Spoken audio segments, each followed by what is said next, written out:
Tracker was on top. The aggregate numbers, if you looked at them, the biggest broadcast shows still get most of their viewership from broadcasts, but it's a bigger chunk on the secondary streaming, like Paramount Plus, Peacock, Hulu for ABC. Tracker wasn't number one. It wasn't even number one on CBS. Ghosts was bigger, according to the graphic I'm looking at.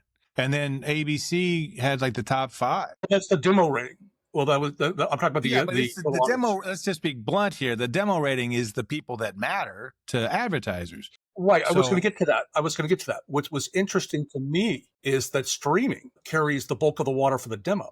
You introduce it on the broadcast, but it's the people who tune in the next day on Hulu, Peacock, Paramount Plus that deliver most of that weight. It's all those young kids who know how this fancy streaming thing works. Like, honey, where's the on button on my Roku device? I don't know. I don't understand. But, yeah, right. So it's the kids these days. Yeah, but that 18 to 49 demo is absolutely the most important part. And ABC's doing pretty well, which I was surprised. Tracker, it did do well. It was top 10. It was 8 according to this list. Had some pretty nice numbers.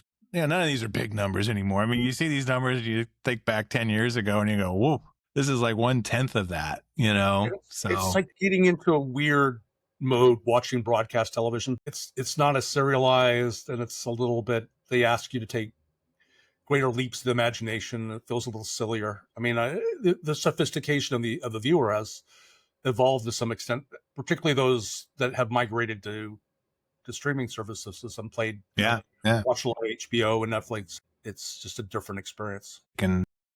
But it's not dead because it has this extraordinary sort of theatrical debut. It's like on broadcast. It shows up during NFL games in the fall. We no longer, the real problem is we still have numbers that were useful for decades in theatrical releases and broadcast debuts, et cetera, et cetera. And they don't mean the same thing anymore. It's a little bit like, again, to use a baseball metaphor, because I know who I'm talking to, there's all these weird statistics that have come up, like WAR and wins, that's wins above replacement, but a bunch of other like really crazy detailed little acronyms that mean nothing to my little tiny brain. These are numbers, so it hurts me just to look at them. But they developed all these supposedly more precise numbers. But what I don't know, I don't know that one number means in comparison to everybody else, because I know